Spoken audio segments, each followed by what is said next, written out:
श्री राहुल गांधी जी।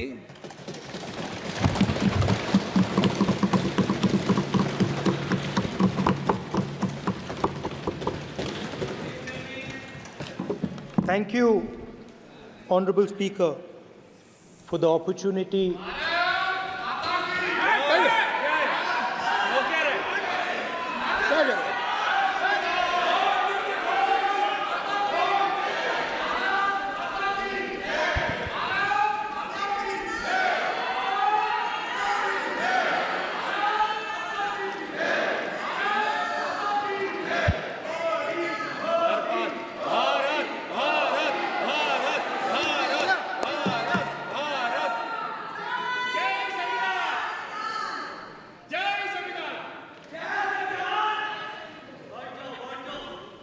जय संविधान।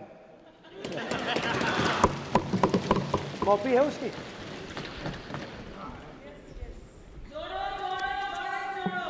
जय संविधान। इसकी हमने रक्षा की है। देश ने मिलकर संविधान की रक्षा की है और अच्छा लग रहा है अब कि हर 2-3 मिनट बीजेपी के लोग संविधान संविधान संविधान संविधान कह रहे हैं।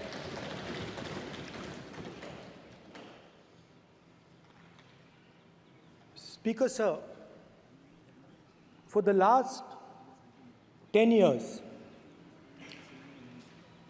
there has been a systematic attack on the Constitution, on the idea of India, and on anybody who opposed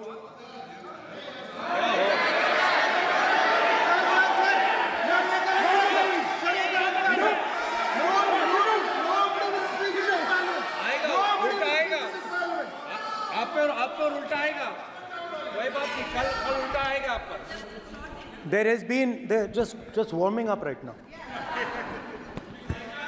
अभी वार्म अप हो रहा है। तो there was a systematic, full-scale assault on the idea of India, on the Constitution, and also on millions and millions of people who resisted the ideas being proposed by the BJP, who resisted the attack on the Constitution. Many of us personally were attacked. In fact, some of our leaders are still in jail. One of our leaders has just recently been released. Another one is still in jail. And not only the opposition, but anybody who resisted the idea of concentration of power, of concentration of wealth, of aggression on the poor, of aggression on Dalits, minorities, tribals, was crushed, violently crushed. People were put in jail, people were threatened, and I myself was attacked. Sir ये संसद TV का नया format देखा है आधा, ये पहले देखा नहीं हमने। I myself was attacked by order of the government of India, by order obviously of the Prime Minister of India. 20+ cases,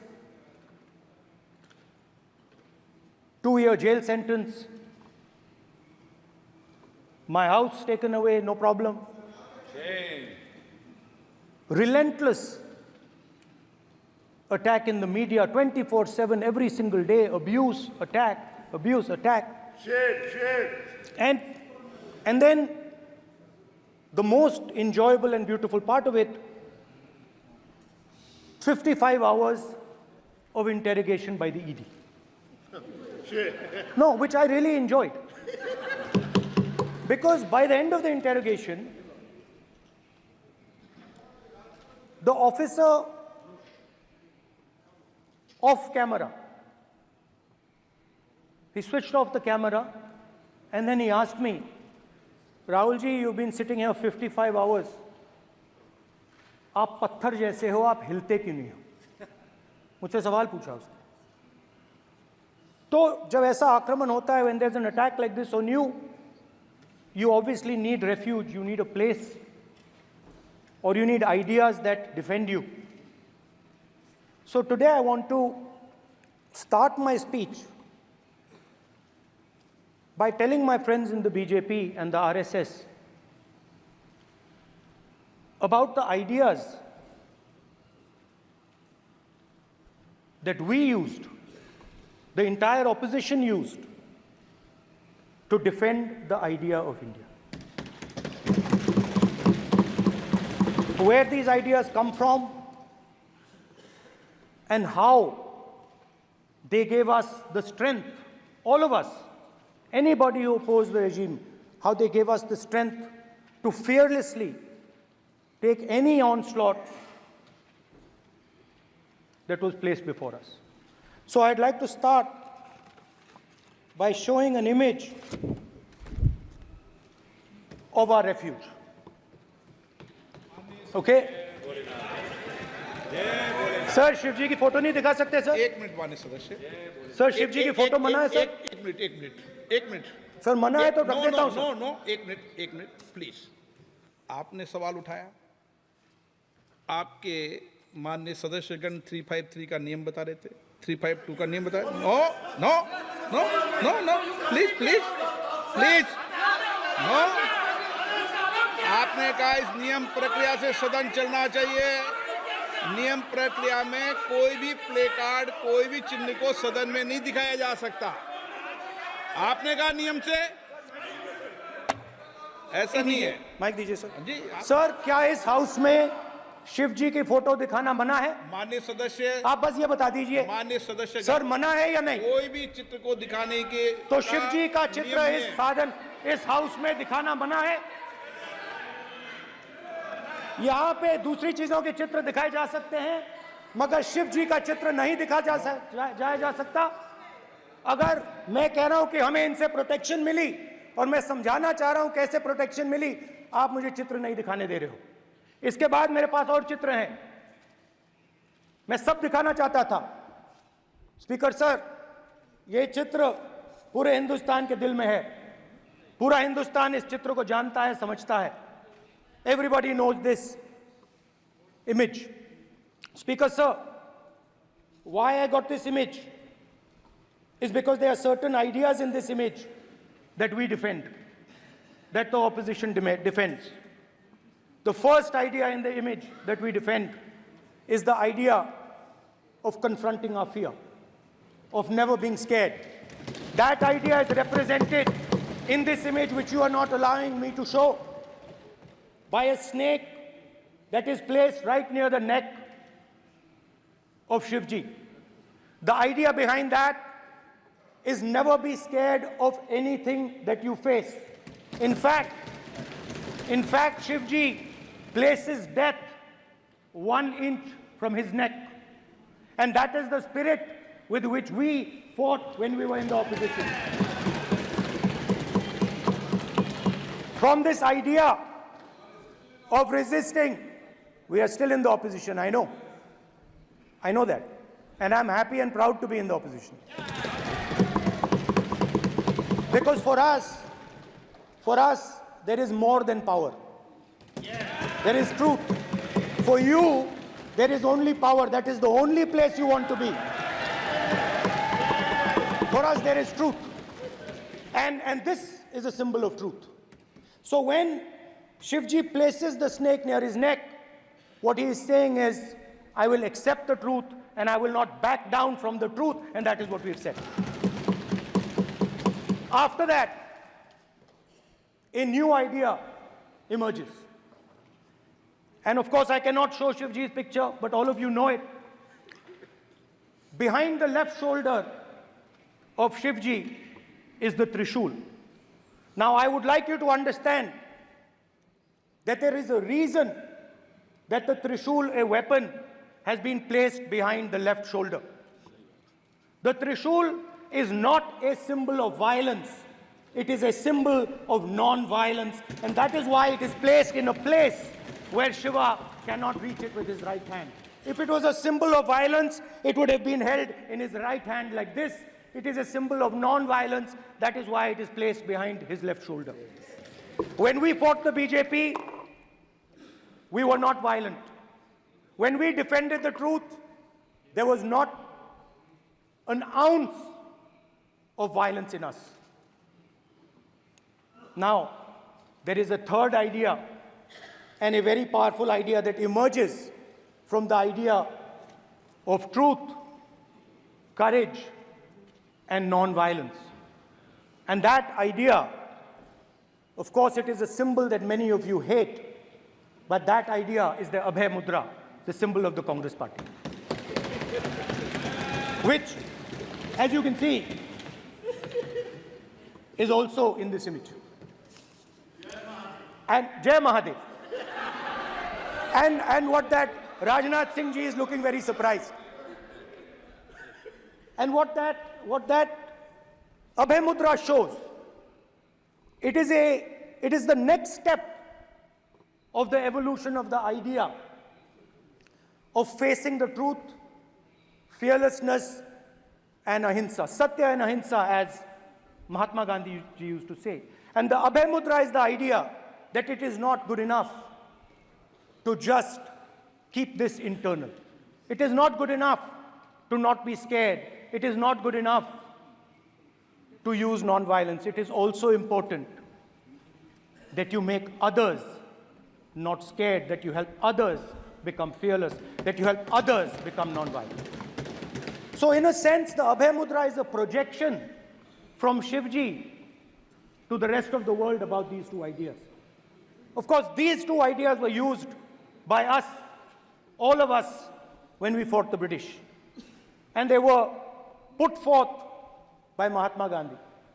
The Prime Minister, of course, who has a direct connection with God, speaks directly to God. Yes, the Paramatma speaks to Modi ji's Atma directly. Unlike with all humans, we are all biological. We are born, we die, but the Prime Minister is a non-biological being. And the Prime Minister says Gandhi is dead. And Gandhi was revived by a movie. I mean, can you understand the ignorance? That Gandhi is dead and a movie revived the father of the nation. No, Gandhi is not dead. Gandhi is alive. Now, another very interesting thing I noticed. Hanji. That is not your problem. That is not your problem. It is not none of your business. It is not none of your business. And there's another thing I noticed. That it is not just one religion that talks about courage. In fact, all our religions talk about courage. So, here is the religion of Islam.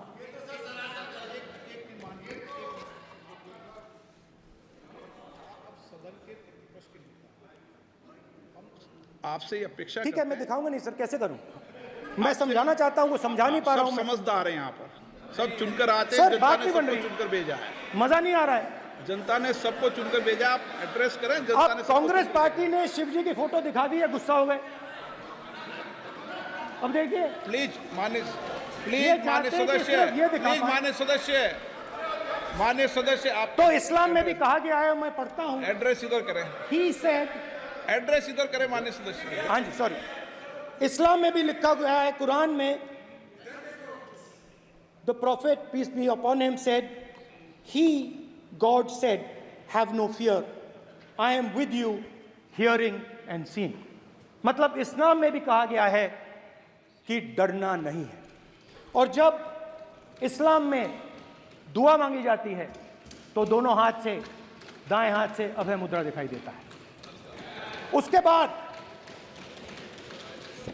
गुरु नानक जी की ओर चलते हैं।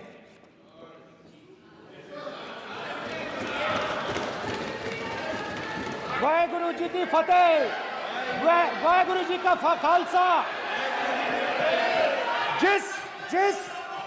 जिस धर्म पर आप हर रोज आक्रमण करते हो, गुरु नानक जी जो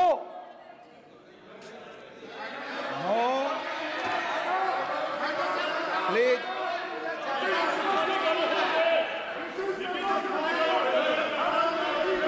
no, please please please please please माननीय सदस्य, please Guru Nanak ji please के माननीय चित्र में भी सदस्य, हम इनको इस तरीके से पूछते हैं, आप इस तरीके से टेबल पे मत रखो। सर कहाँ रखूं सर? तरीका ठीक सर कहाँ नहीं रखूं? है। यहाँ रख दूं सर? आप यहाँ मत यहाँ रख रखो। देता हूं सर।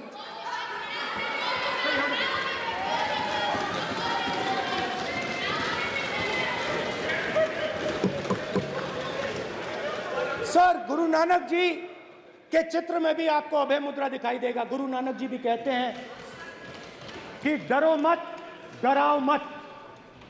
और पंजाब से गुरु नानक जी मेक्का तक गए, थाईलैंड तक गए, अफगानिस्तान गए, श्रीलंका गए, किसी से हिंसा नहीं की, अहिंसा की बात की, सत्य की बात की,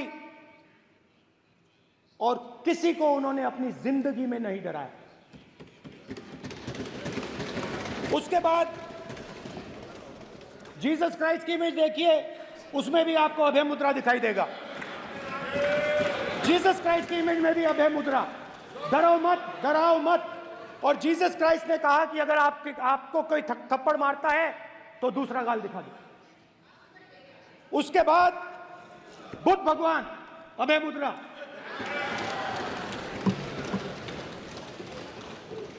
डरो मत, डराओ मत, अहिंसा।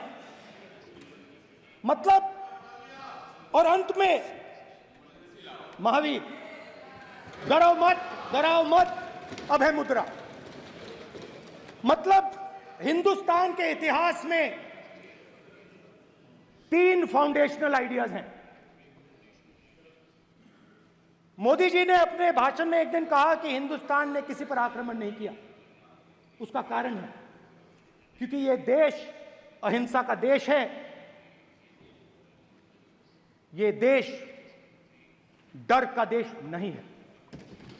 तो हमारे सारे के सारे महापुरुषों ने अहिंसा की बात की, डर मिटाने की बात की। डरो मत, डराओ मत, डरो मत, डराओ मत।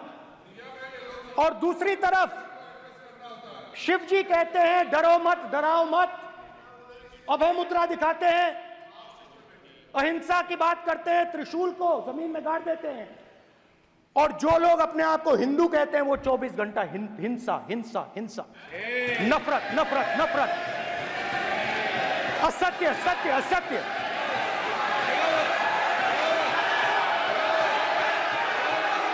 आप हिंदू हो ही नहीं।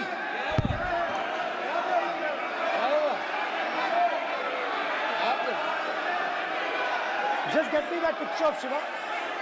inside because of his Hindu धर्म में साफ लिखा है, सत्य के साथ खड़ा होना चाहिए, सत्य से पीछे नहीं हटना चाहिए, सत्य से नहीं डरना चाहिए। अहिंसा हमारा प्रतीक है। अभय मुद्रा ऐसे कीजिए, ऐसे कीजिए, अभय मुद्रा।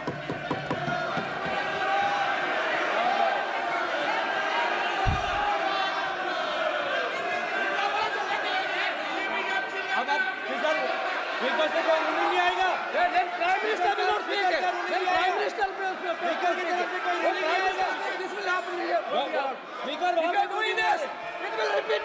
भाई भाई भाई माननीय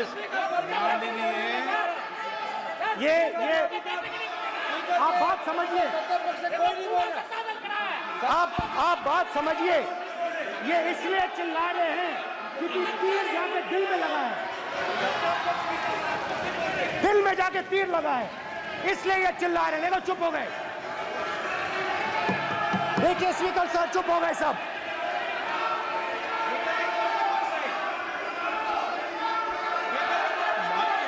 एक मिनट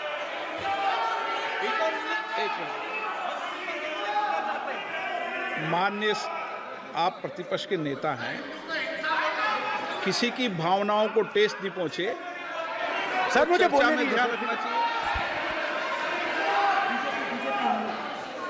ये जो ये विषय बहुत गंभीर है, पूरे हिंदू समाज को हिंसक कहना ये गंभीर विषय है। बीजेपी को आपको नहीं, नरेंद्र मोदी जी पूरा हिंदू समाज नहीं है, बीजेपी पूरा हिंदू समाज नहीं है, आरएसएस पूरा हिंदू समाज नहीं है।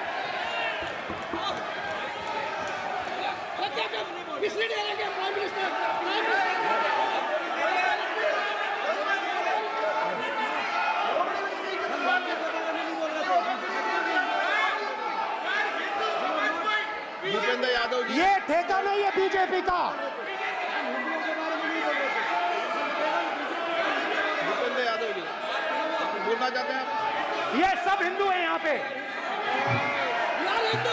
ये सब हिंदू हैं।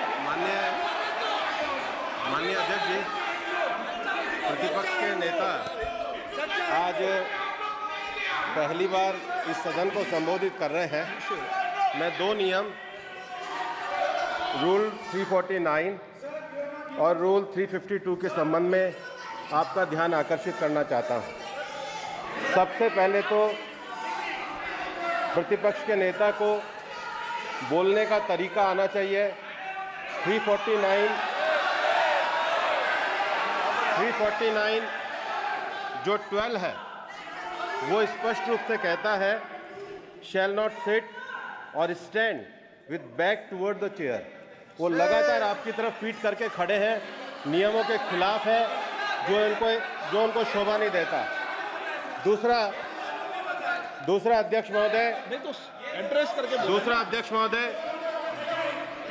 महोदय आर्टिकल रूल 352 रूल 2 ये कहता है make personal reference by way of making an allegation imputing a motive to और ए क्वेश्चनिंग द बोना फाइडी। इन्होंने पूरे विपक्ष के सदस्यों पे नहीं बल्कि इससे बाहर जाकर पूरे एक हिंदू समाज के ऊपर एलिगेशन लगाया है। इनकी बोना फाइड गलत है, इनके खड़े होने का तरीका गलत है। सदस्यों में तो लगाया ही है। माननीय अध्यक्ष जी,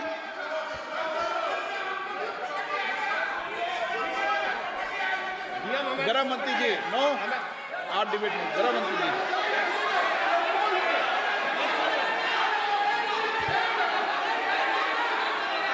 माननीय अध्यक्ष जी, शोर शराबा कर इतने बड़े वाकया को छिपाया नहीं जा सकता। विपक्ष के नेताजी ने कैटेगोरिकली कहा है कि जो अपने आप को हिंदू कहते हैं वो हिंसा करते हैं।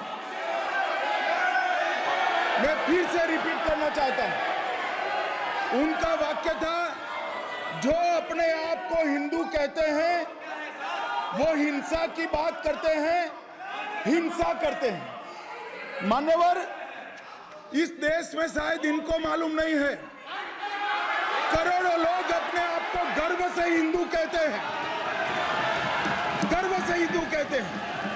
क्या वो सभी लोग हिंसा की बात करते हैं, हिंसा करते हैं? हिंसा की भावना को किसी धर्म के साथ जोड़ना, और ये सदन में और संवैधानिक पद पर बैठे हुए व्यक्ति ने, मैं मानता हूं मान्यवर, उन्होंने इसकी माफी मांगनी चाहिए। मान्यवर, मैं उनको एक गुजारिश भी करना चाहता हूं कि इस्लाम में अभय मुद्रा, इस पर इस्लाम के विद्वानों का मत एक बार वो ले ले। गुरु नानक साहब की अभय मुद्रा पर SGPC का मत वो ले ले। और मान्यवर, अभय की बात तो इनको करने का कोई अधिकार नहीं है। आपातकाल में पूरे देश को इन्होंने भयभीत करा, लाखों लोगों को जेल में डाला, और आतंक, वैचारिक आतंक अगर कभी था, वैचारिक आतंक कभी था तो आपातकाल के वक्त था। और मान्यवर, दिल्ली में दिन दहाड़े हजारों सिख भाइयों का कत्लेआम उनके शासन में हुआ। आज वो भय की बात कर रहे हैं। मान्यवर, मेरा आपसे आग्रह है कि श्री राहुल गांधी, नेता प्रतिपक्ष, पहला भाषण होने के बावजूद माफी मांगनी चाहिए, न केवल सदन, पूरे देश की माफी मांगनी चाहिए।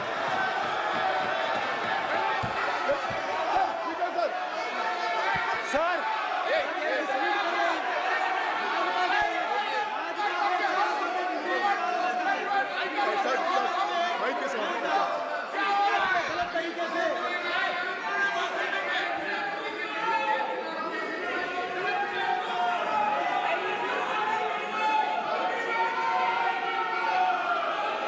स्पीकर सर,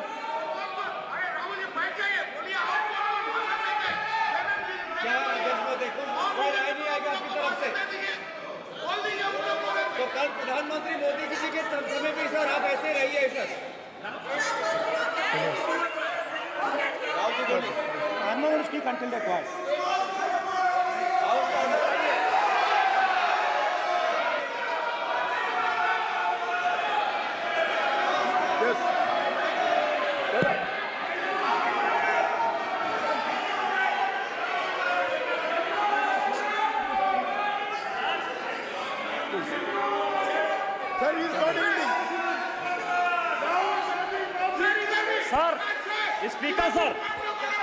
स्पीकर सर, ये संविधान की बात कर रहे हैं सर, और इसी संविधान का आर्टिकल 25 कहता है कि किसी भी धर्म के ऊपर कोई भी व्यक्ति किसी को हिंसावादी करार नहीं दे सकता है। और इन्होंने हिंदू का हिंसावादी कहा है सर। संविधान का इन्होंने अपमान किया है, संविधान की झूठी दुहाई दी है। इनको माफी मांगनी चाहिए सर। ये आर्टिकल 25 है सर संविधान का। सर इनको माफी मांगनी चाहिए। आर्टिकल 25 जो है संविधान, और ये देश संविधान से चलता है, ये पार्लियामेंट संविधान से चलता है सर। इनको माफी मांगनी चाहिए सर। ये संविधान से ऊपर नहीं है सर। कांग्रेस संविधान से ऊपर नहीं है। आर्टिकल 25, कल्याण बनर्जी बताए आर्टिकल 25 क्या था? आप उनको कहिए आप लोग का है क्या? पार्लियामेंट का आप लोग का है? आप लोग का जमींदारी है क्या? क्या समझते हो? पार्लियामेंट का आप लोग का जमींदारी है क्या? जमींदारी बिठा दी।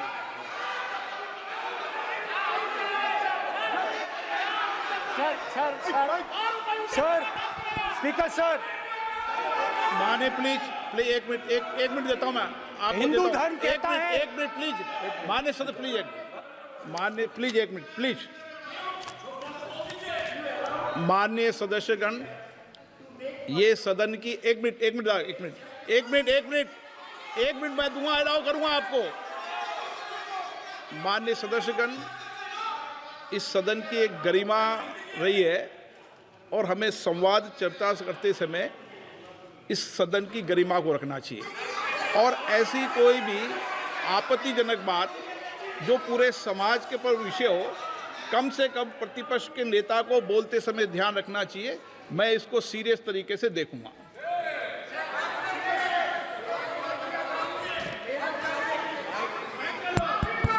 सर, अगर आप हिंदू धर्म के जो महापुरुष हैं, महापुरुष छोड़िए, अगर आप शिव जी को देखें तो क्या हो रहा है सर?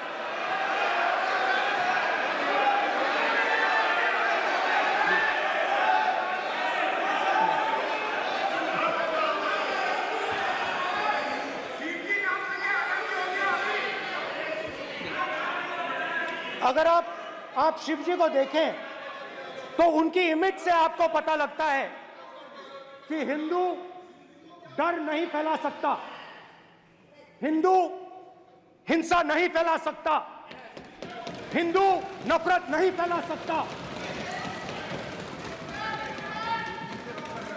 और बीजेपी 24 घंटा नफरत, हिंसा, नफरत, हिंसा, नफरत, हिंसा।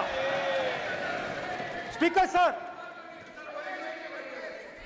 कहां तक इन्होंने डर फैला दिया है?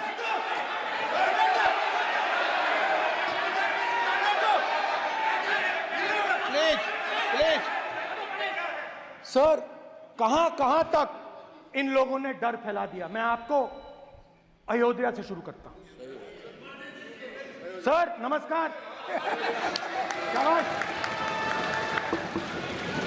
अयोध्या ने आपको मैसेज भेजा, अयोध्या ने राम भगवान। मेरा व्यवस्था का सवाल है।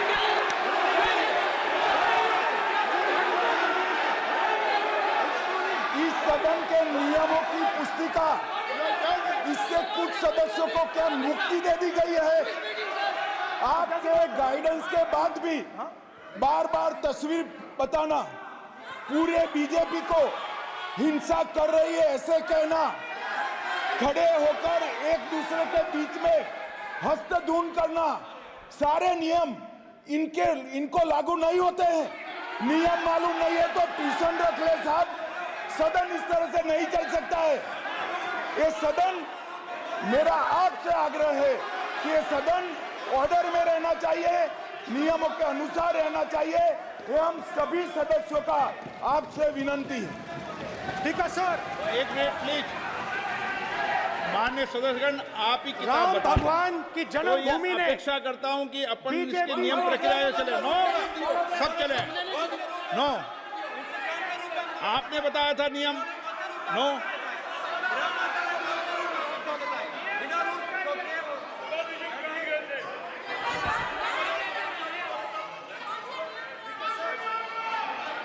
माइक दीजिए सर। हाँ सर, मेरा सवाल है सर, इस माइक का कंट्रोलर किसके हाथ में? प्लीज बैठिए बैठिए सर, ये ऑफ होता है, प्लीज, बीच में माने ऑफ हो बैठिए जाता है। प्लीज। ये बार कई बार विषय उठ गई और बहुत गंभीर, और माननीय सदस्य, आप प्रतिपक्ष के नेता हैं, आप सदन के बाहर भी ये बात कहते हैं कि माइक बंद कर देते हैं। मैंने कई बार आग्रहपूर्वक किया कि आसन पर इस तरीके का आरोप नहीं लगाएं। नो, प्लीज बात सुनिए।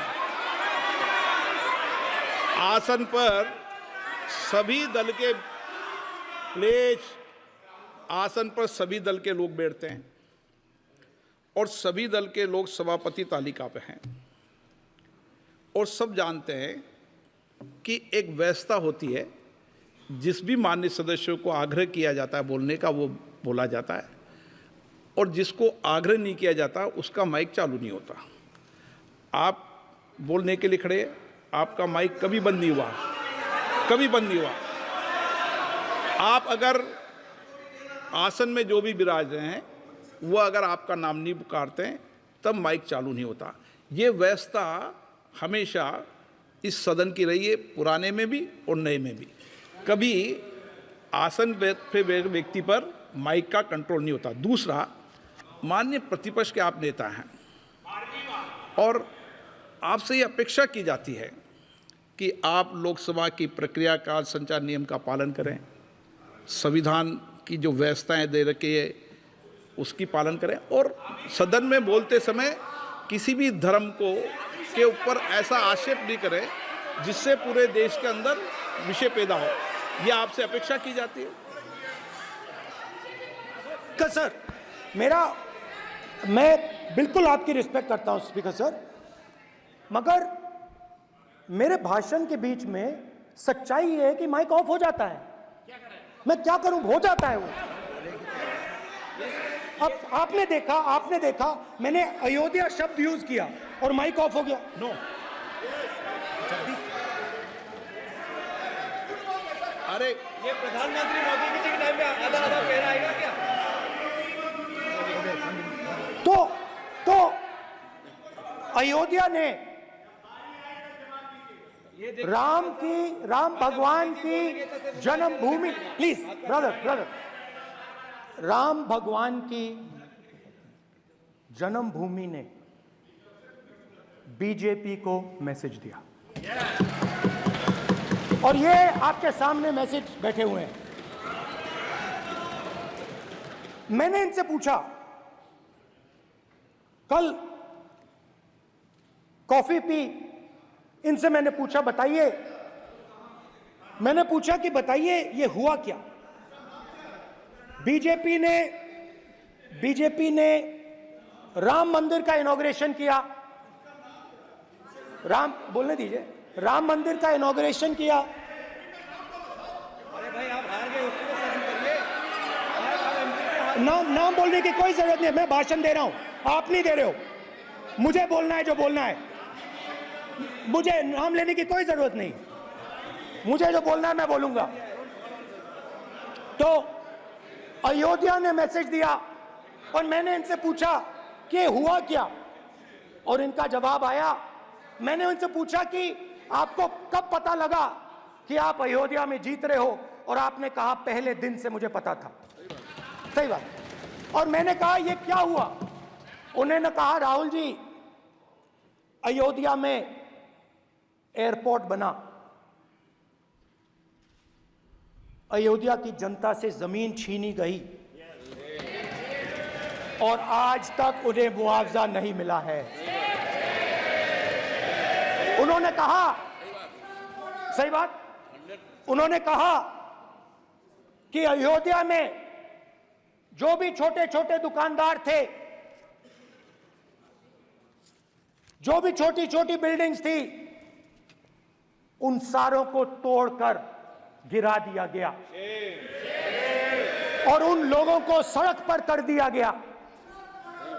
इन्होंने यह भी कहा कि अयोध्या के इनॉग्रेशन में अयोध्या की जनता को बहुत दुख हुआ, क्योंकि इनॉग्रेशन में अदानी जी थे, अंबानी जी थे, मगर अयोध्या का कोई नहीं था। और ये कारण था कि अयोध्या की जनता में, उनके दिल में नरेंद्र मोदी जी ने भय डाल दिया। उनकी जमीन ले ली, उनके घर गिरा दिए, और फिर अयोध्या के गरीब लोगों को, किसानों को, मजदूरों को मंदिर के इनॉग्रेशन तक नहीं जाने दिया। मंदिर के इनॉग्रेशन छोड़ो, उसके बाहर भी नहीं जाने दिया। और इसीलिए अयोध्या की जनता ने सही मैसेज भेजा। अच्छा, इन्होंने मुझे एक और बात बोली, 3 बार इन्होंने कहा कि 3 बार नरेंद्र मोदी ने टेस्ट किया, 2 बार क्या मैं अयोध्या से लड़ जाऊं, और सर्वेयर्स ने कहा अयोध्या में मत लड़ जाना, अयोध्या में मत लड़ जाना, अयोध्या की जनता हरा देगी। और इसीलिए प्रधानमंत्री वाराणसी गए और वहां बच के निकले।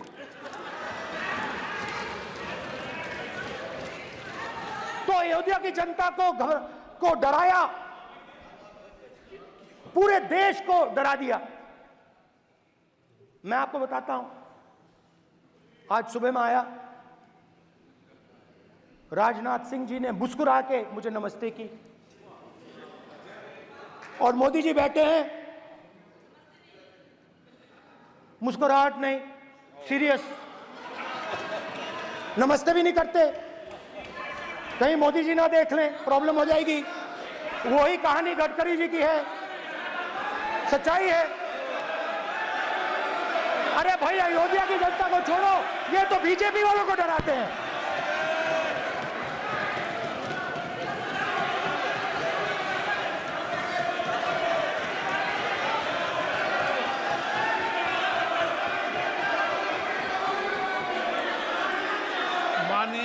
सर क्या है? माननीय प्रतिपक्ष के नेता, एक मिनट, माननीय प्रतिपक्ष के नेता, आप सदन के वरिष्ठ नेता हैं। मेरा आपसे आग्रह है कि राष्ट्रपति अभिभाषण पर डिबेट हो रही है, इसकी गरिमा, राष्ट्रपति अभिभाषण की गरिमा रखे ना। ये तो अपेक्षा आपसे सब करते हैं कि आप राष्ट्रपति अभिभाषण पे बोले, नीतियां पे बोले, कार्यक्रमों में बोले। अब व्यक्तिगत रूप से नहीं, अगर आप ये उचित मानते हैं क्या? स्पीकर सर, ये उचित है? अगर आपकी पार्टी इसको उचित मानती है तो मुझे कुछ नहीं कहना। स्पीकर सर, माननीय अध्यक्ष जी, लोकतंत्र ने और संविधान ने मुझे सिखाया है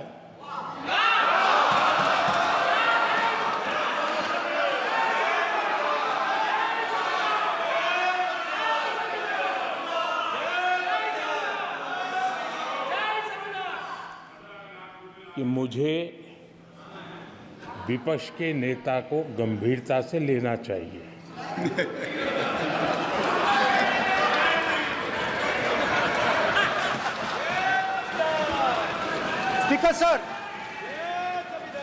स्पीकर सर, आपने कहा कि डिबेट प्रेसिडेंट्स एड्रेस पे होनी चाहिए।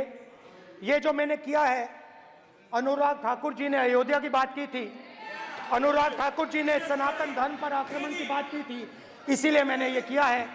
मैं दिखाना चाहता हूं कि अयोध्या में क्या हुआ, अयोध्या की सच्चाई क्या थी। प्रेसिडेंट्स डिबेट में उन्होंने बात उठाई थी, मैंने बात बंद की। प्रधानमंत्री जी को अच्छी लगी अयोध्या के बाद अच्छी लगी, डर फैलाया और ऑपोजिशन का रिस्पांस एक साथ मिलकर भारत जोड़ो यात्रा, सारे के सारे ऑपोजिशन, पूरा देश एक साथ मिलकर कन्याकुमारी से कश्मीर तक चला। और जो आपने डर फैलाया उसके बारे में यात्रा में बहुत कुछ सुनने को मिला। अभी तक याद है, सुबह 7 बजे 7-8 बजे की बात थी, यात्रा में चल रहे थे, एक महिला आती है, हमारे साथ चलती है, मेरा हाथ पकड़ती है और घबराई हुई सी थी। तो मैंने पूछा क्या हुआ, वो मुझे कहती है मुझे मार रहा है, मुझे मार रहा है। मैंने पूछा कौन मार रहा है, कौन मार रहा है? बेटी बचाओ, बेटी की दुविधा सुनाई नहीं दे रही, बेटी का दर्द नहीं सुनना चाहते, भारत की महिलाओं का दर्द नहीं सुनना चाहते। मैंने पूछा कौन मार रहा है, कहता है मेरा पति मार रहा है। मैंने कहा क्यों? कहती है सुबह का खाना नहीं दे पाई। मैंने कहा क्यों? खरीद नहीं पाई, महंगाई है, महंगाई है, खरीद नहीं पाई, खाना नहीं पका पाई, इसलिए मुझे मार पिट रही है। मैंने कहा बहन क्या करूं, कैसे आपकी मदद करूं? कहती हैं आप कुछ मत कीजिए, आप कुछ मत कीजिए, आप सिर्फ ये बात याद रखिए कि महंगाई के कारण हिंदुस्तान में हजारों महिलाओं को सुबह पीटा जा रहा है। उसके शब्द हैं, मेरे शब्द नहीं हैं। गैस सिलेंडर, महंगाई, तो आपने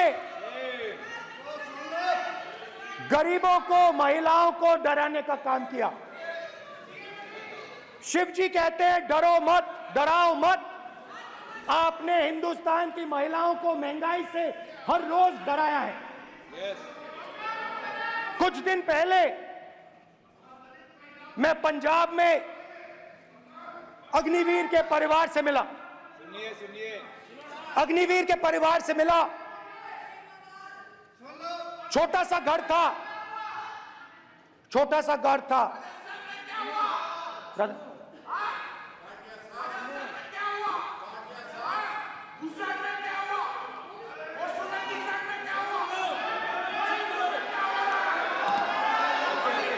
ठीक है सर,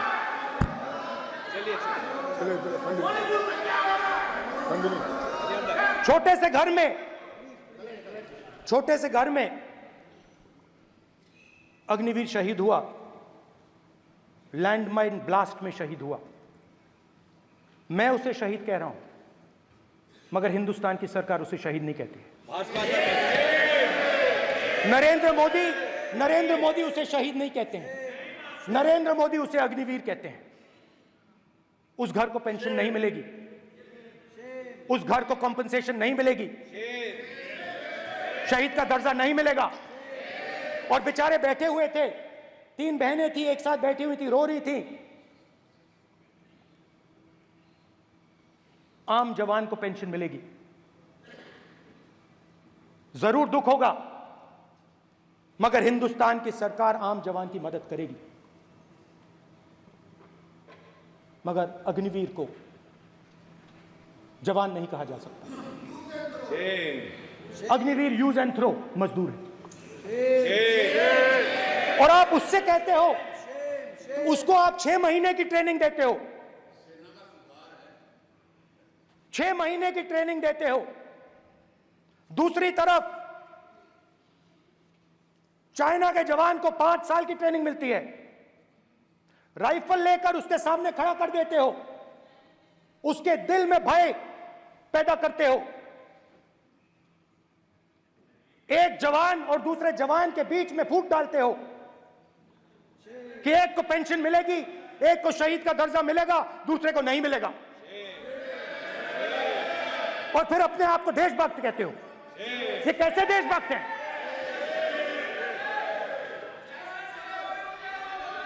फिल्म स्टार जैसी फोटो थी उस लड़के की, फिल्म स्टार, बॉलीवुड स्टार की फोटो थी। मैं सोच रहा था, देखो इस युवा ने जान दी। स्पीकर सर,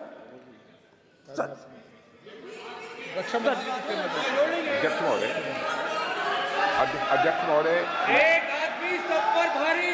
अध्यक्ष महोदय, मैं नेता प्रतिपक्ष से अनुरोध करना चाहूंगा, गलत बयानी करके सदन को गुमराह करने की कोशिश गलत नहीं है सर, गलत नहीं है सर, कर देना चाहता हूं कि युद्ध के दौरान अथवा सीमाओं की सुरक्षा के दौरान यदि हमारा कोई अग्निवीर का जवान शहीद होता है तो उसके 1 करोड़ रुपए की धनराशि सहायता के रूप में उसके परिवार को मुहैया कराई जाती है।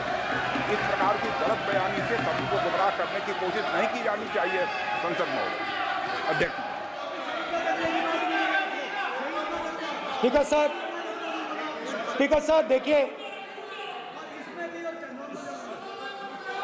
स्पीकर सर देखिए, राजनाथ सिंह जी की एक राय है, मेरी एक राय है। सच्चाई अग्निवीरों को मालूम है, हमें बोलने की जरूरत नहीं है। अग्निवीर को किस चीज का सामना करना पड़ता है, शहीद का दर्जा मिलता है या नहीं मिलता है, कॉम्पनसेशन मिलता है नहीं मिलता है, पेंशन मिलती है नहीं मिलती है, वो उसको मालूम है। पॉइंट ऑफ ऑर्डर है मान्यवर। अब सदन के सामने 2 स्टेटमेंट हुए, एक हुआ विपक्ष के नेता का, दूसरा हुआ माननीय राजनाथ सिंह जी का, रक्षा मंत्री जी का। ये कहते हैं कि 1 करोड़ रुपया नहीं मिलता है। श्री राजनाथ सिंह ने अधिकृत रूप से कहा कि मारे जाने वाले अग्निवीर को जो शहीद होता है उसको 1 करोड़ रुपया मिलता है। उनको फैक्चुअल पोजीशन सदन पर रखनी चाहिए मान्यवर। ये सदन झूठ बोलने की जगह नहीं है मान्यवर, यह सच बोलना चाहिए। और अगर ये नहीं रखते हैं तो उनको ये सत्यापन नहीं करते अपने स्टेटमेंट का, तो उनको सदन और देश से और अग्निवीरों से माफी मांगनी चाहिए माननीय।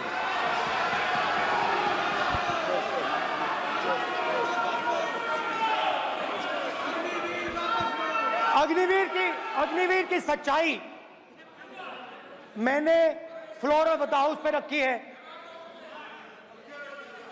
और राजनाथ सिंह जी ने भी कहा है।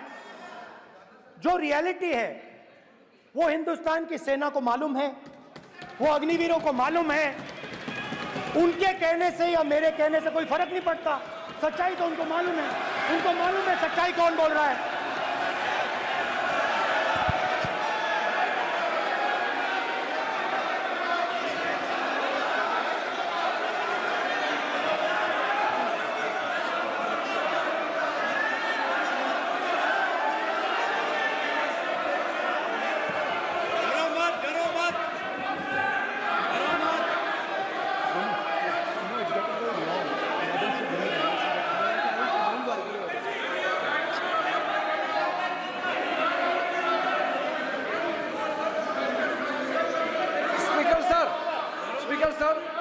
अभी मेरा छोटा सा अनुरोध है, क्योंकि सर ये विषय गंभीर है और अभी माननीय गृह मंत्री जी ने जो बात रखे हैं कि 2 स्टेटमेंट जो रक्षा मंत्री जी ने बताया सदन को और माननीय विपक्ष के नेता राहुल गांधी जी ने जो स्टेटमेंट रखा है, इसमें इन्होंने जो कहा है कि रक्षा मंत्री बोलने से क्या फर्क पड़ता है, इतना हल्का फुल्का कैसे स्टेटमेंट दे सकते हैं लीडर ऑफ ऑपोजिशन। इसलिए सर इन्होंने जो बात रखा है पुष्टि करना चाहिए और हम लोग भी सर नियम के मुताबिक अपना बात रखेंगे सर।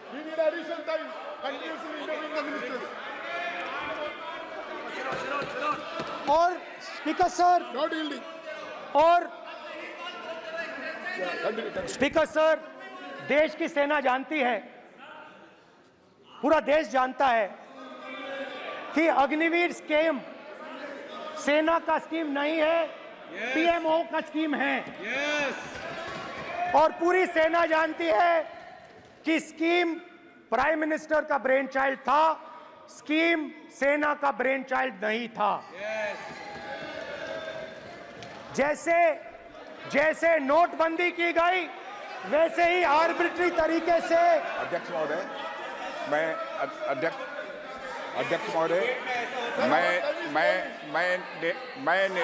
मैं नेता प्रतिपक्ष से विनम्रता पूर्वक अनुरोध करना चाहता हूं कि कृपया वह सदन को गुमराह करने की कोशिश न करें। अग्निवीर योजना के संबंध में बहुत सारे लोगों से 158 ऑर्गेनाइजेशन के साथ सीधा संवाद स्थापित हुआ है, उनके सुझाव लिए गए हैं, तब यह अग्निवीर योजना लाई गई है और बहुत सोच समझकर यह योजना लाई गई है। और मैं यह भी स्पष्ट कर देना चाहता हूं, इस प्रकार की योजनाएं दुनिया के कई देशों में है, यूएस में है, यूके में है, वहां पर किसी को कोई किसी प्रकार की आपत्ति नहीं है।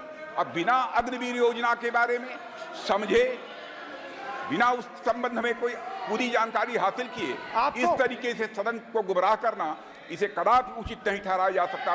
महोदय, मैं तो आपसे ये अनुरोध करूंगा, इसे सदन की कार्रवाई से बाहर निकाला जाना चाहिए। आपको देखिए, सिंपल सी बात है स्पीकर सर, इनको अग्निवीर अच्छा लगता है, आप उसको रखिए, हम उसको बदल देंगे, हटा देंगे। सिंपल सी बात है, हमारी सरकार आएगी, अग्निवीर को हम हटा देंगे, क्योंकि हम सोचते हैं कि अग्निवीर सेना के खिलाफ है, जवानों के खिलाफ है, देशभक्तों के खिलाफ स्कीम है। हम इस स्कीम को नहीं चाहते।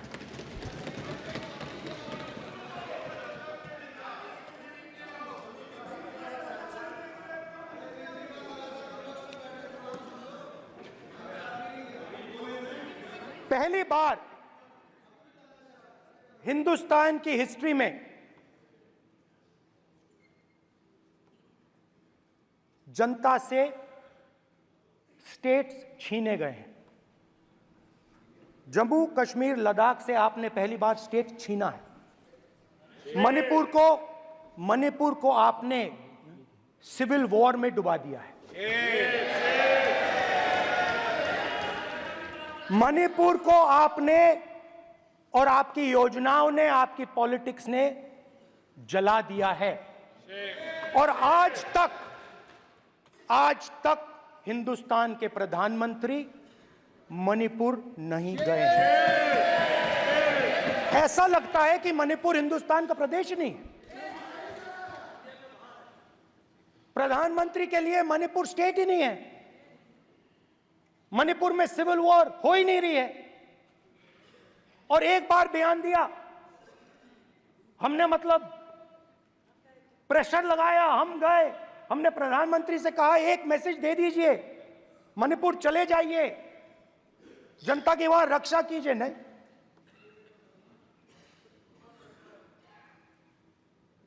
मैं वहां गया,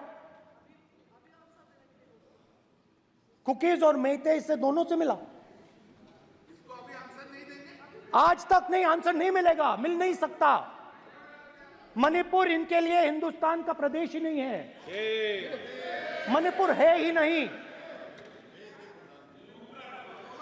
मणिपुर है ही नहीं, ना होम मिनिस्टर के लिए, ना प्रधानमंत्री के लिए, है ही नहीं, एग्जिस्ट नहीं करता। वो है ही नहीं।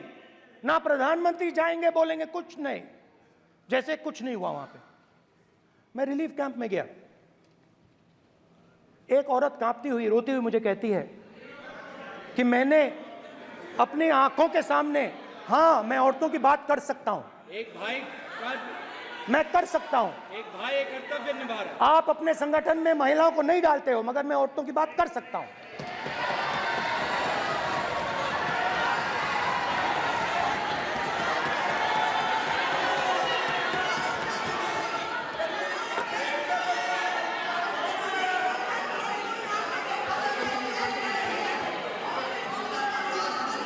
मुझे कहती है मैंने अपने आंखों के सामने, मेरे आंखों के सामने मेरे बच्चे को गोली मारी गई। मैं भागना नहीं चाहती थी, मैं मरना चाहती थी, उसके साथ मरना चाहती थी। मुझे घसीट के वहां से ले गए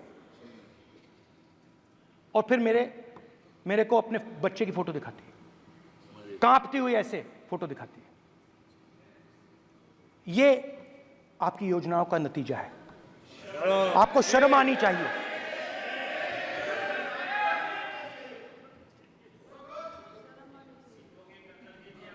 एक दिन प्रधानमंत्री 8 बजे कहते हैं, पता नहीं फाइन ट्यूनिंग हो गई भगवान के साथ,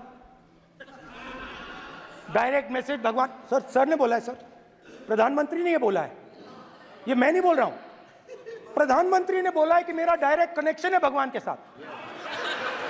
मैंने नहीं बोला, मैंने नहीं बोला।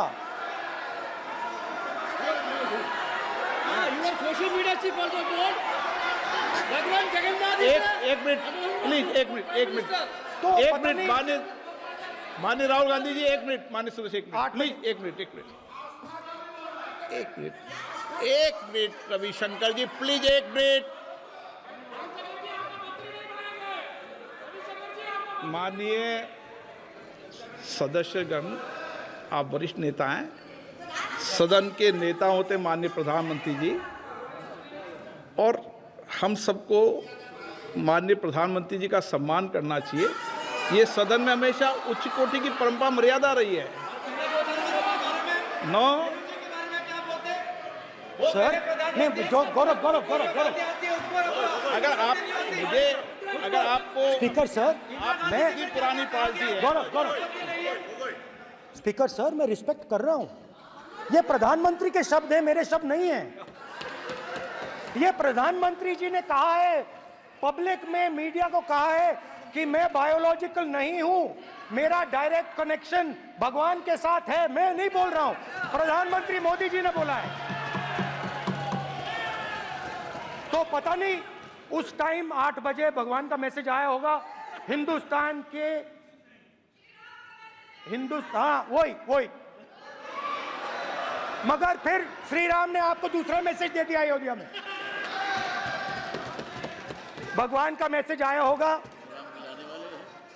मोदी जी नोटबंदी कर दीजिए। नोटबंदी कर दिया, डायरेक्ट ऊपर से आया मैसेज, ऑर्डर आया खटाक।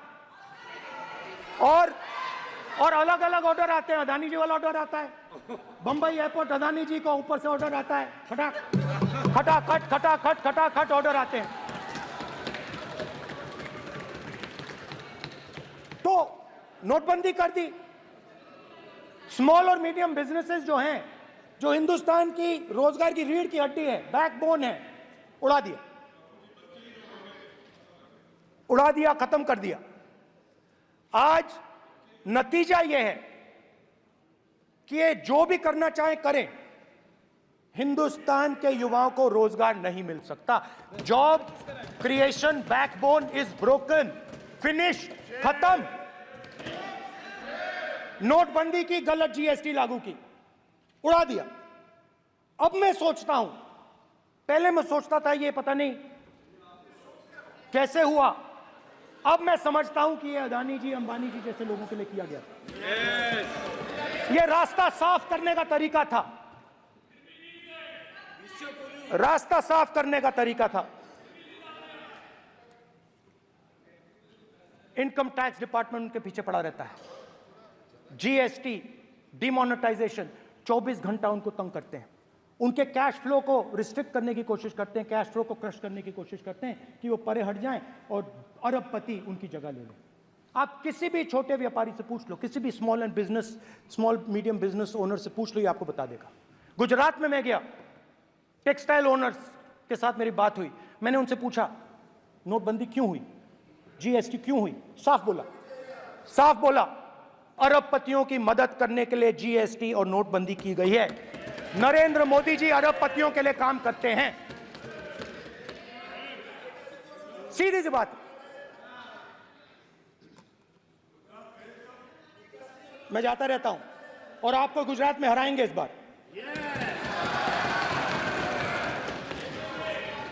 आप लिख के ले लो, लिख के ले लो, आपको ऑपोजिशन इंडिया गठबंधन गुजरात में हराने जा रहा है।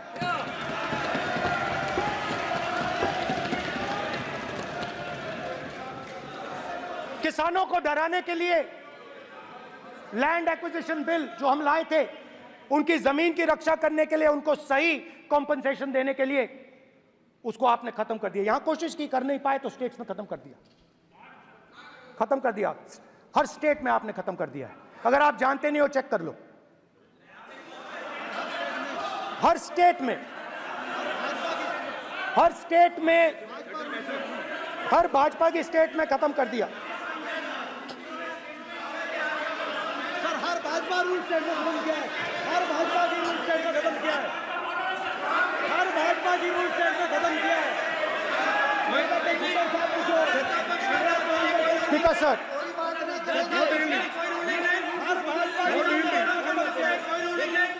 खट्टर साहब का निर्देश नहीं,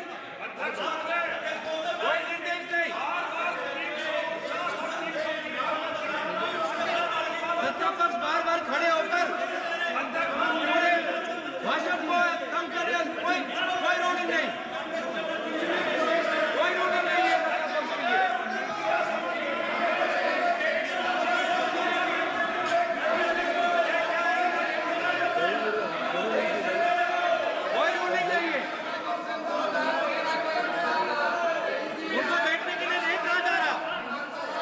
बैठने के लिए नहीं कहा जा रहा, इनको बैठने के लिए नहीं कहा जा रहा।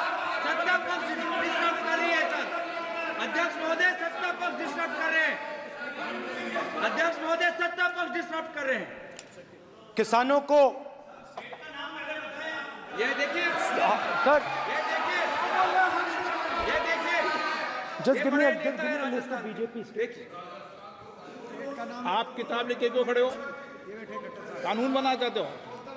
आप क्या बोलना चाहते हैं, कानून से बताओ। स्पीकर का डायरेक्शन है सर, स्पीकर का डायरेक्शन 115, और वो ये कहता है सर, वो ये कहता है कि कोई भी मेंबर यदि अपनी बातें कहना चाहता है, जैसे अग्निवीर के बारे में उन्होंने कहा या स्टेट के बारे में कहा, उनको ऑथेंटिकेट करना पड़ेगा, नहीं तो माफी मांगनी पड़ेगी। ये आपका डायरेक्शन है 115(1) और 115(2). इसीलिए वो जो बातें कर रहे हैं उसको ऑथेंटिकेट करें, चाहे अग्निवीर के लिए चाहे वो किसानों के लिए कर रहे हैं। सर, ये आपका डायरेक्शन है।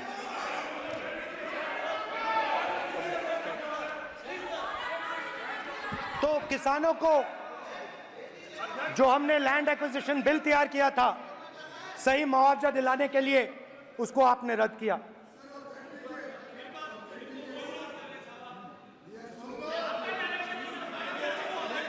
विल ऑथेंटिकेट कर देंगे, ऑथेंटिकेट कर देंगे। बैठ जाओ, कर देंगे हम ऑथेंटिकेट। बैठ जाओ, कर देंगे ऑथेंटिकेट। उसके बाद किसानों को डराने के लिए, याद रखिए शिव जी कहते हैं डरो मत डराओ मत, किसानों को डराने के लिए आप 3 नए कानून लाए। प्रधानमंत्री ने उनसे कहा कि ये आपके फायदे के कानून हैं। सच्चाई थी कि वो अदानी जी अंबानी जी के फायदे के कानून थे।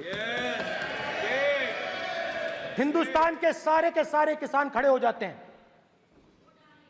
आज तक सड़क ब्लॉक है। अगर आप वहां जाएंगे आज तक आपको दिखेगा कि वो सड़क जिस पे किसान आए थे वो आज तक बंद पड़ी हुई। हरियाणा में 2 जगह किसान खड़े हो गए, कहते हैं नहीं ये हमारा नहीं है, आप हमारे से हमारी मेहनत का फल छीनना चाहते हो, हम इस बात को एक्सेप्ट नहीं करेंगे। आप उनसे बात नहीं करते, आप उनको कहते हो, आप बात नहीं करते।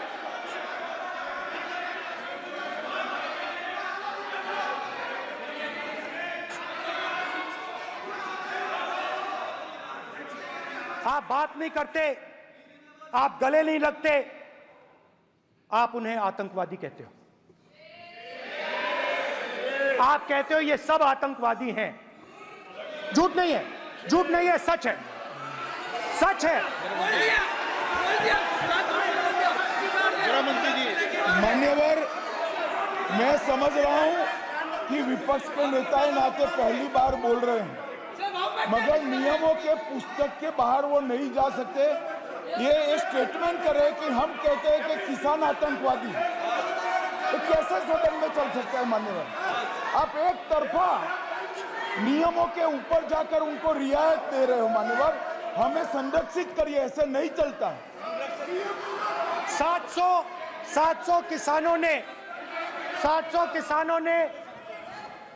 किसान शहीद हुए। हमने इस हाउस में कहा कि किसानों के लिए मौन होना चाहिए, आपने मौन नहीं होने दिया। आपने कहा ये किसान नहीं है, आपके मुताबिक ये किसान नहीं थे, ये आतंकवादी थे। देखिए आपकी एलाई सिर हिला रही हैं, वो भी सहमत हैं, कौर जी सहमत हैं। देखिए हमारी जरूरत नहीं है, वो सहमत हैं आपसे, वो सहमत हैं। माननीय बोला था नो, माननीय सदस्य, एक शब्द उधर नहीं सर। किसान क्या मांग रहा है सर? स्पीकर सर, माननीय सदस्य, स्पीकर सर, किसान क्या मांग, सॉरी, मेरा ये आग्रह है, आपकी पार्टी का समय नहीं बचेगा, दोगे पूरा?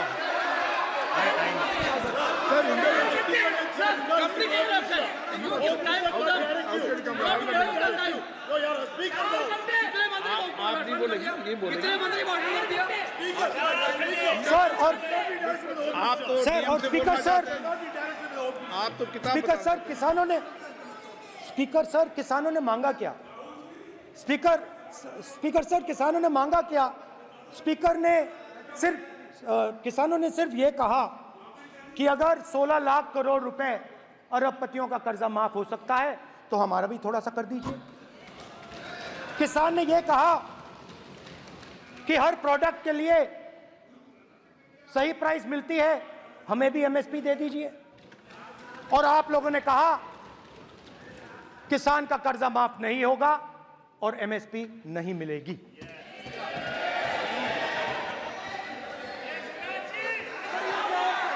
माननीय अध्यक्ष महोदय, ये गलत बयानी कर रहे हैं। एमएसपी सरकार दे रही है और ये मोदी जी की सरकार है जिसको उत्पादन की लागत पर कम से कम 50%, माननीय अध्यक्ष महोदय, उत्पादन की लागत पर कम से कम 50% जोड़कर एमएसपी दी जा रही है और नहीं दी जा रही। ये सत्यापित करें माननीय अध्यक्ष महोदय, ये गलत बयानी कर रहे हैं, ये सदन को गुमराह कर रहे हैं, गलत बयानी कर रहे हैं। आज भी एमएसपी पर खरीद जारी है और अभी खरीद की फसलों के एमएसपी के रेट हमने तय किए। ये बताए जब इनकी सरकार थी तब एमएसपी कितनी मिलती थी और उस समय खरीद कितनी होती थी माननीय अध्यक्ष, उस समय खरीद कितनी होती थी। आज भी एमएसपी पर खरीद जारी है माननीय अध्यक्ष महोदय, ये गलत बयानी कर रहे हैं। ये सत्यापित करें इसको कि एमएसपी पर खरीद नहीं हो रही, ये सत्यापित करें माननीय अध्यक्ष महोदय, ये गलत बयानी की जा रही है। देना चाह रहे, इनको नहीं बोलने देना चाह रहे।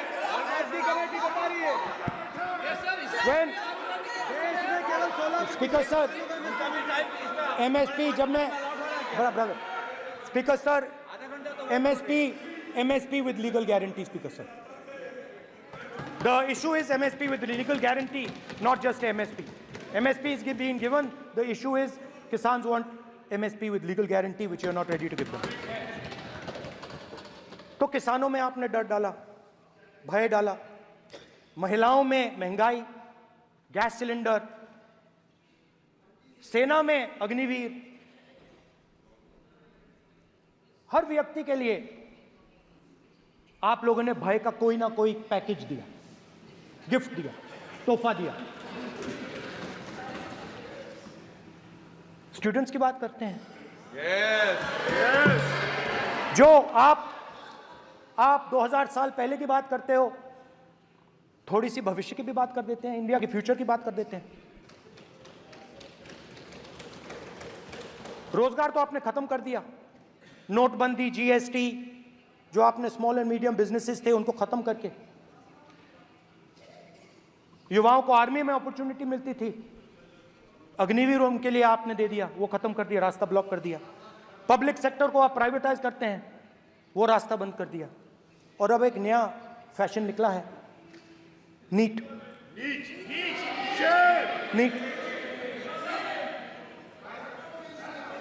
प्रोफेशनल एग्जाम्स को आपने कमर्शियल एग्जाम्स में बदल दिया है। NEET is not a professional exam, NEET is a commercial exam. NEET में एक स्टूडेंट टॉपर हो सकता है, एक्सीलेंट स्टूडेंट हो सकता है, मगर अगर आप उसके पास पैसा नहीं है मेडिकल कॉलेज में नहीं जा सकता। सिंपल सी बात है।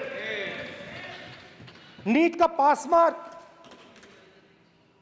22% है। वो पूरा का पूरा एग्जाम, सर एजुकेशन मिनिस्टर पूरा का पूरा एग्जाम अमीर बच्चों के लिए बनाया गया है। कोटा में पूरे के पूरे एग्जाम को आपने सेंट्रलाइज किया। हजारों करोड़ रुपए बन रहे हैं, हजारों करोड़ रुपए बन रहे हैं। और कमर्शियल पेपर जो आपने बना रखे हैं, कमर्शियल एग्जाम्स, 7 साल में 70 बार पेपर लीक। प्रेसिडेंट्स एड्रेस में ना नीट की बात होगी, ना अग्निवीर की बात होगी,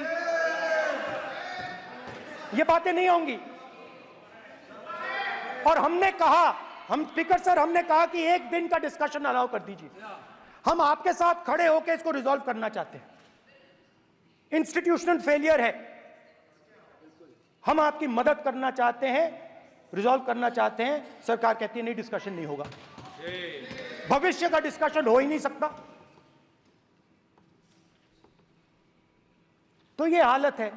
जहां भी ये देखते हैं, ये सोचते हैं कि भाई भय कैसे पैदा करें, माइनॉरिटीज को डराते हैं। नहीं, कांग्रेस नहीं डरती आपसे। आप कांग्रेस से डरते हो।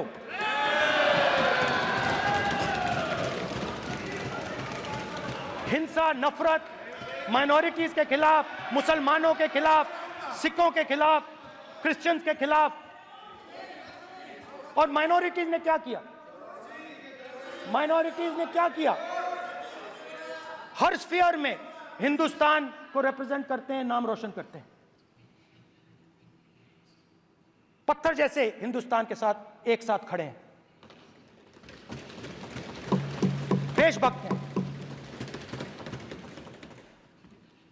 और आपने सारे के सारे माइनॉरिटीज पर आक्रमण किया, उनके खिलाफ हिंसा, नफरत फैलाई।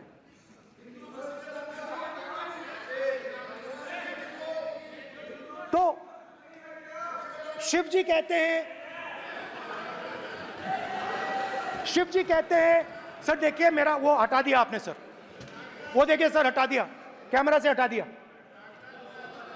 चेहरा देखिए, चेहरा देखिए। सर देखिए वापस आ गया सर, हटाओ सदस्य। ये देखो, एक मिनट देखा सर आपने? एक मिनट देखिए, एक मिनट ये सर मैं प्लीज एक मिनट सर प्लीज एक मैं मिनट सर इतना कहना चाहता हूँ। प्लीज माननीय सदस्य प्लीज। नहीं ये ठीक नहीं है। नो नो नहीं, एक मिनट मान एक मिनट प्लीज एक मिनट।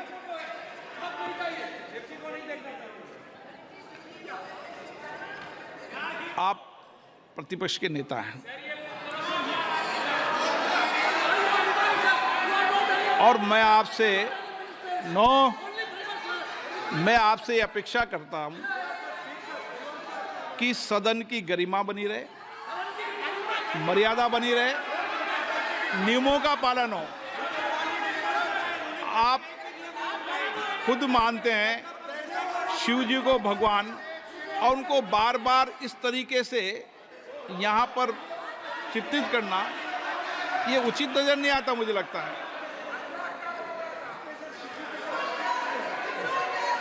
स्पीकर सर देखिए, रूल्स की किताब पढ़ोगे आप?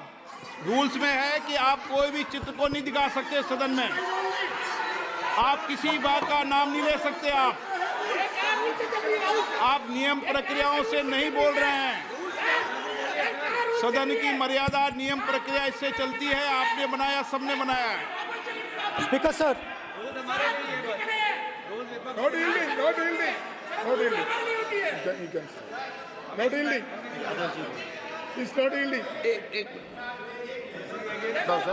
Speaker sir, this is not right.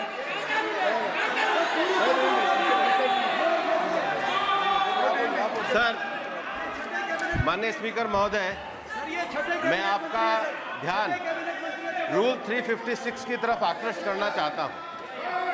अगर कोई सदस्य स्पीकर साहब के ध्यान में लाने के बाद इररिलेवेंट और लगातार किसी विषय को बार बार दोहराता है, तो आपके पास ये अधिकार है कि आप उस सदस्य को निर्देशित करके रोक सकते हैं।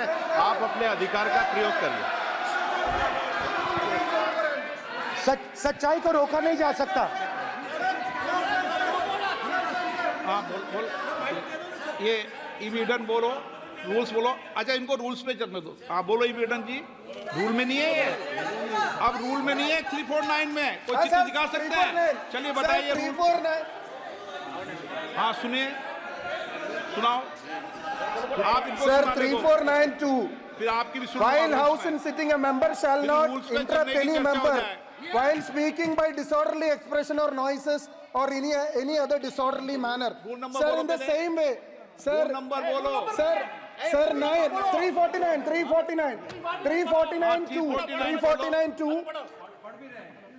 Sir, while the house is in sitting, 2 shall not interrupt any member while speaking by disorderly expression or noises or any other disorderly manner. Sir, the honorable ministers continuously disturbing the house, sir. Continuously intervening the speech. Sir, continuously. Sir, shall maintain silence when not speaking in the house. 9, 349, 2 and 9. Very clear, sir. एक minute. अब आप एक minute, आपने बताया 349। Okay, एक minute इस पे आ जाए। सभा में झंडे, प्रतीक या कोई भी प्रदर्शित वस्तु प्रदर्शित नहीं करेंगे। माननीय प्रतिपक्ष के नेता, आप आपकी सदस्य का रूल की पालना कर लें, अच्छा है। तो नीट में तो सब इनके जगह भय सदस्य ने फैलाया। नियम बताया, उसकी पालना करने के लिए कह रहा हूं मैं तो।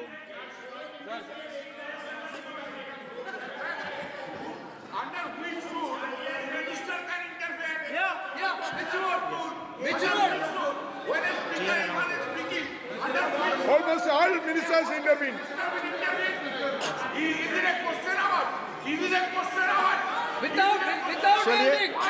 ओके, प्लीज आप मान अधिवक्ता हैं, प्लीज बैठिए। अध्यक्ष, आसन पर बैठे सभापति या अध्यक्ष माननीय सदस्य को अलाउ कर सकता है, ये नियम में नहीं है। ये नियम में नहीं है क्या? नो, कर सकते हैं आप। रूल्स पे मत चलिए, रूल्स पे चलेंगे तो नो। ये नियम में नहीं लिखा कि एलओपी बोले तो आप बीच में नहीं बोल सकते। नो, अध्यक्ष के आसन की व्यवस्था दे सकते हैं, प्लीज। चलो Sir, you have allowed 2 ministers, 3 ministers, and I want to make very short references. Read this. 352. A member while speaking shall not make personal reference by way of making an allegation, imputing a motive to or questioning the bona fides of any other member of the House. Okay. Has Rahul Gandhi made reference to any other member? Sir, ये हुआ नहीं।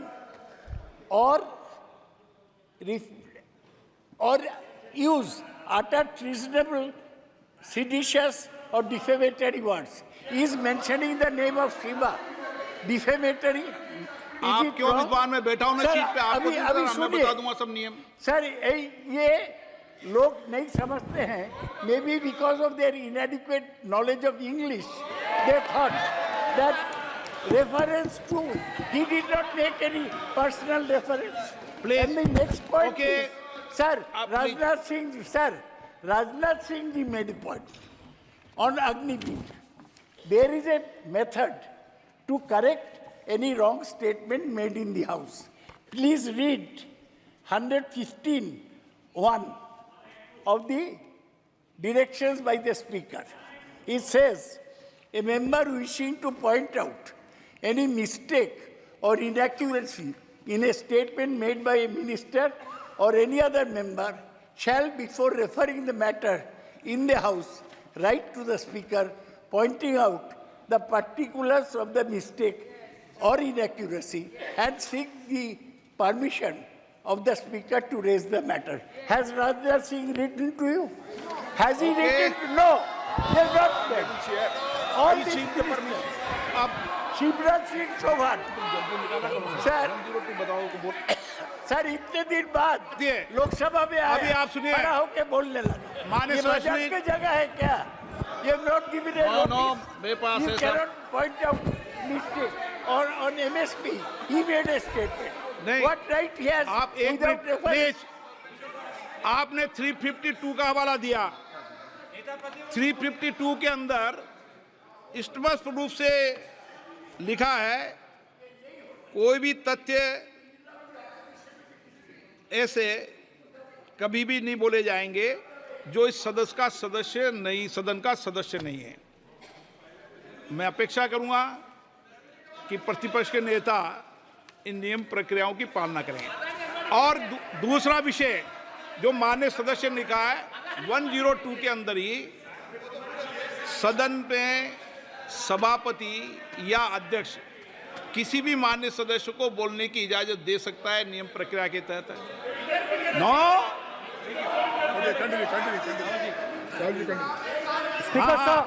Speaker sir, मेरी permission से किसी को भी allow कर सकता हूं और मेरी बिना परमिशन के कोई नहीं बोला है। See, sir, Speaker sir, NEET students spend years and years preparing for their exam.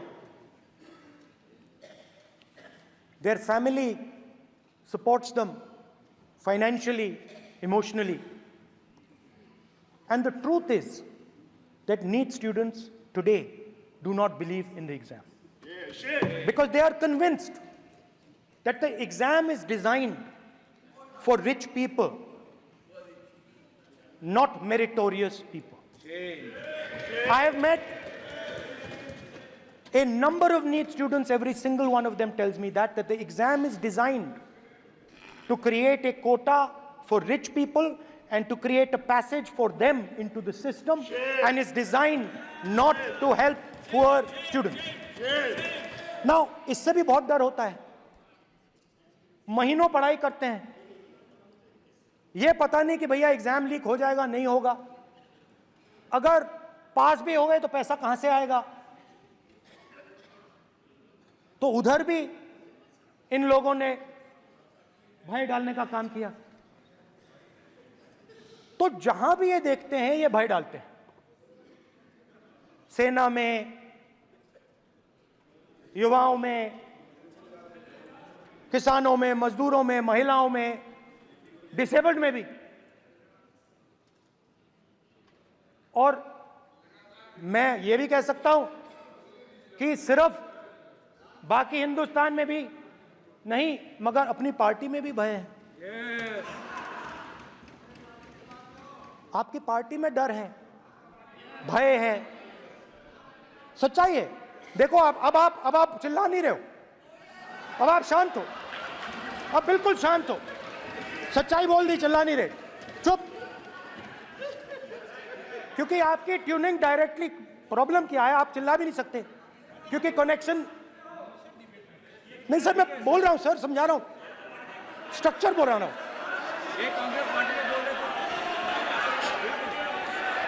Sir लोकतंत्र में पार्टी में डेमोक्रेसी होनी चाहिए। कोई भी इन पार्टियों में कोई भी आके कुछ भी कह देता है। ग्रुप ऑफ 22, 23, 24, 25 सब जो बोलना है बोल देते हैं, मगर आपकी पार्टी में भय है। सत्यमेव जयते, ना डरो ना डराओ। Sir, when I became LOP, I realized something that I had not realized before. And it's also on the lines of the principles of Shiva. It's on those same lines. And the idea was that after becoming LOP, all my personal dreams, my personal aspirations, my personal fears have to be put aside. I am now actually two people. I'm not one person. I'm a constitutional person, and my job is to be leader of the opposition, to represent all these parties equally. In fact, I don't just represent the Congress party, I represent every single party. And I have to treat every single party with love and affection. So when Hemant Soren ji is in jail or Kejriwal is in jail, it should disturb me, it should hurt me. Yes. When you unleash your agencies on these political people, it is our job to defend them. Because there is a constitutional person and an individual. And what Shivji is saying is that when you are a constitutional person, the individual should die. The individual's aspirations, the individual's dreams should die. And you should become the voice of the people. Yes. Meaning that you should have no fantasies, no dreams, nothing. The perfect public representative is one who is actually dead. That is what Shivji is saying. You understand? Now, Speaker sir. Speaker sir, now, my advice.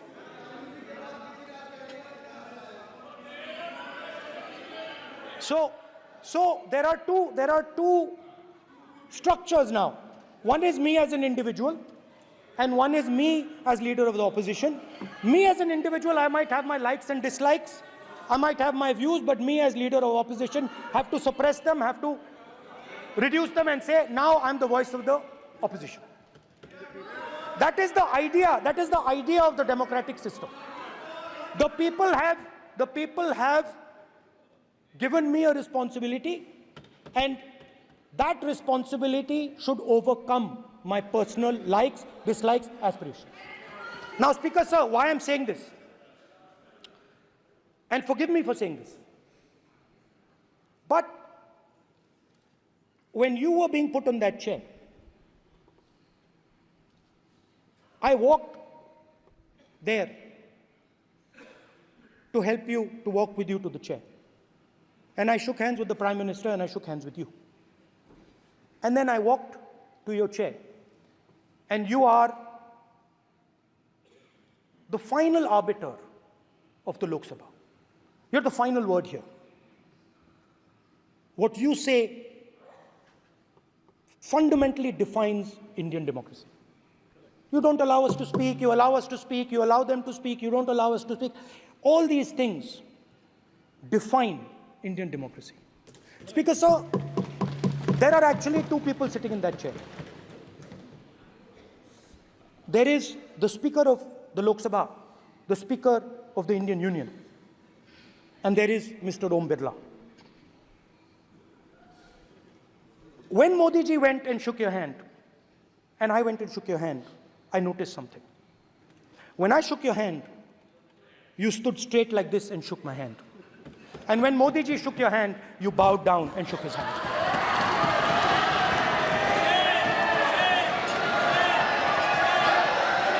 ये आसन के सामने आरोप है, ये chair के सामने आरोप कर रहे हैं माननीय। Now, with all respect, sir.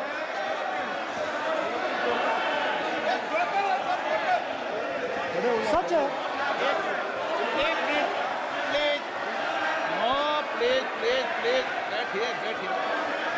Please बैठिए, प्लीज बैठिए, एक minute please, okay please, no. माननीय प्रतिपक्ष के नेता, एक मिनट प्लीज, माननीय प्लीज, नो। प्रतिपक्ष के माननीय नेता, माननीय प्रधानमंत्री सदन के नेता हैं, और मुझे मेरी संस्कृति संस्कार ये कहते हैं, व्यक्तिगत जीवन में भी, सार्वजनिक जीवन में भी, और इस आसन पर भी, जो हमसे बड़े हैं उनको झुककर नमस्कार करो। मुझे यही सिखाया है, और बराबर वालों से बराबर का व्यवहार करो, यही मुझे सिखाया है। और इसीलिए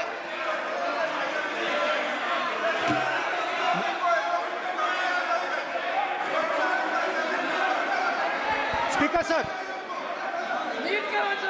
अगर आप हाँ, मैं इस बात को आसन से कह रहा हूं कि मेरी संस्कृति और संस्कार यही है कि बड़ों का झुककर और आवश्यक हो तो पैर छूकर सम्मान करो, और बराबर जो उम्र से छोटे हैं उनसे बराबर का व्यवहार करो। स्पीकर सर, ये हमारी संस्कृति संस्कार है, और मैं इस संस्कृति संस्कार की पालन करता हूँ। स्पीकर सर, आपकी बात को मैं एक्सेप्ट करता हूँ। स्पीकर सर, आपकी बात को रिस्पेक्टफुली बैठिए ना। स्पीकर सर, मैं आपकी बात को रिस्पेक्ट करता हूं, मगर आपको कहना चाहता हूं कि इस हाउस में स्पीकर से कोई बड़ा नहीं होता। स्पीकर सबसे बड़ा है, हम सबको स्पीकर के सामने झुकना चाहिए और मैं आपके सामने झुकूंगा और सारा का सारा ऑपोजिशन आपके सामने झुकेगा। ये लोकतंत्र है स्पीकर सर, आप इस हाउस के लीडर हैं, आपको किसी के सामने नहीं झुकना चाहिए। कस्टोडियन है, नेता प्रधानमंत्री है, स्पीकर को आप speaker is the last word, speaker is अध्यक्ष and is the last word. अंत में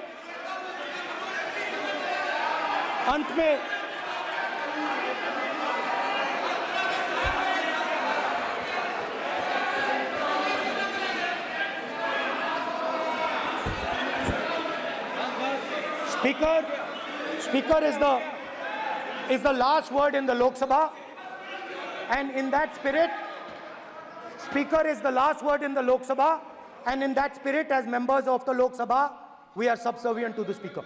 I believe that. Yes. Now, there might be people in this room who think they are not, but I think the entire opposition believes that we are subservient to you, sir. And we will listen to what you say, and we will bow in front of you.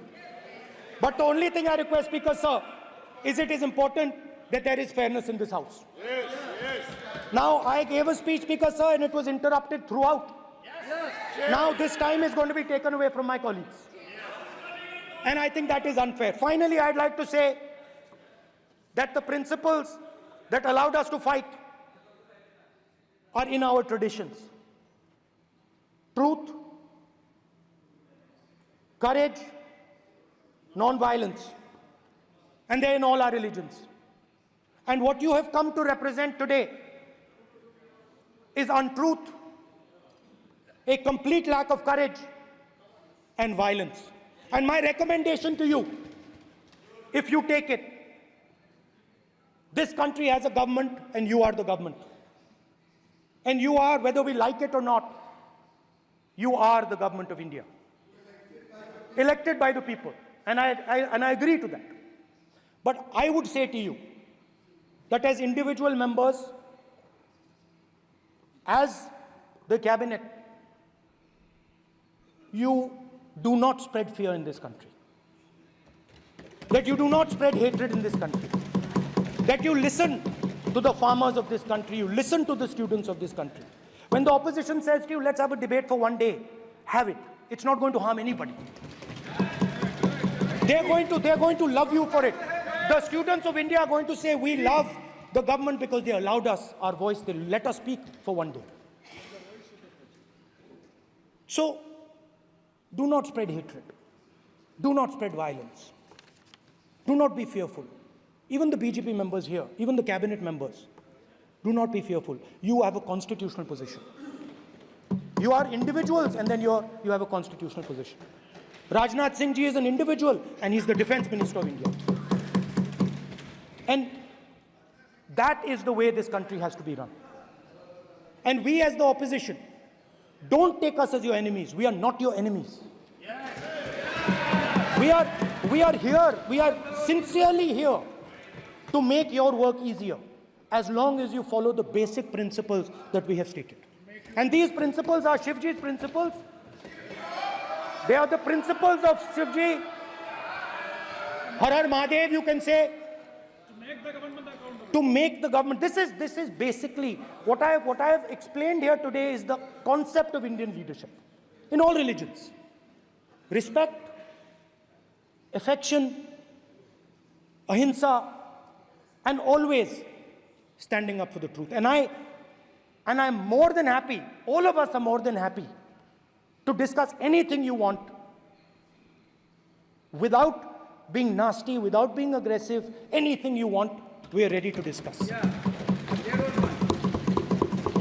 So please let us work together to take this country forward. You are the government. We have to accept that. You got 240 seats. So I congratulate you on that. At least accept it. Accept to kar lijiye. They're not happy. They're not happy. Not happy. They're not happy. Okay, you're not happy. So I would say we want to both work for this country. Work with the spirit of bravery. Work without violence. Work without hatred. Thank you.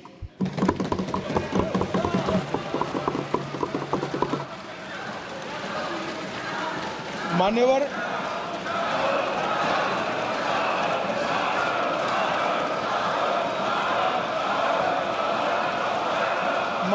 में लोकसभा अध्यक्ष के निर्देश की पुस्तिका का 10वें संस्करण का 115वां आपके सामने उल्लेखित करना चाहता हूं। इसके क से घ तक पढ़ेंगे तो ये बहुत स्पष्ट है कि कोई भी मंत्री या सदस्य भाषण देते वक्त तथ्यात्मक चीजें रखता है और सदन के कोई और सदस्य इसको ऑब्जेक्ट करते हैं या चैलेंज करते हैं तो आसन इसको सत्यापित करने का निर्देश दे सकता है। मान्यवर, विपक्ष के नेता ने भाषण में कई चीजें ऐसी रखी जो तथ्य नहीं है, सत्य नहीं है और समय समय पर यहां से ट्रेजरी बैंक में सत्यापन की मांग की। हम सब की ओर से मेरा आपसे निवेदन है कि इनकी स्पीच और ट्रेजरी बैंक से लिए गए सारे ऑब्जेक्शन को ध्यान में रखकर नेता प्रतिपक्ष को अपने भाषण में तथ्य बगैर की और सत्य न हो ऐसी जो बातें रखी गई है इसका सत्यापन करने के लिए आपका निर्देश मिले और हमें संरक्षण मिले। सत्यापन करेंगे।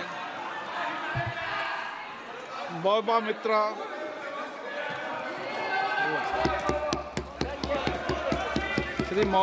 श्रीमती महुआ मोइत्रा।